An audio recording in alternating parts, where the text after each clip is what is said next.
Hello friends, miss story वाली। तो आज हम देखेंगे अद्भुत गणितज्ञ श्रीनिवास रामानुजन। अध्याय 6। सर्वप्रिय रामानुजन। रामानुजन स्वभाव से शर्मीले थे। अपने सीधे सरल व्यक्तित्व से वह सदा ही अन्य व्यक्तियों को प्रभावित कर लेते थे। अन्य व्यक्तियों से उनका व्यवहार सदैव मित्रवत रहता था। हाई स्कूल के उनके सहपाठी एन रघुनाथन के अनुसार उनसे शत्रुभाव रख पाना किसी के लिए संभव ही नहीं था। कुछ मोटाई लिए एवं मध्य ऊंचाई के रामानुजन की आंखों में एक चमक सदा बनी रहती थी।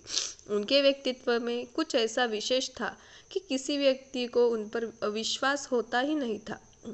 उनसे मिलने पर प्रत्येक व्यक्ति उन्हें अनायास ही पसंद करने लगता था और उनके द्वारा कुछ न मांगने पर भी उनके लिए भरसक कुछ करने की इच्छा उससे होती थी।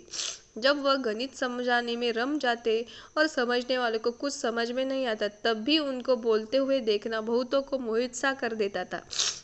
प्रोफेसर हार्डी के अनुसार रामानुजन सरल प्रकृति के हंसमुख व्यक्ति थे। वह कहानियाँ तथा चुटकुले सुनाने में रुचि लेते थे।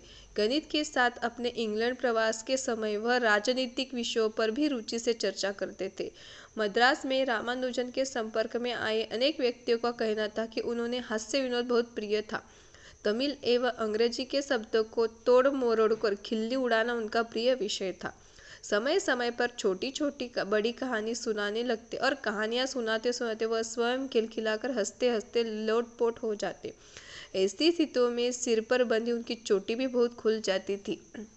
वह किसी भी विषय पर खुलकर बोलने के अभ्यस्त थे।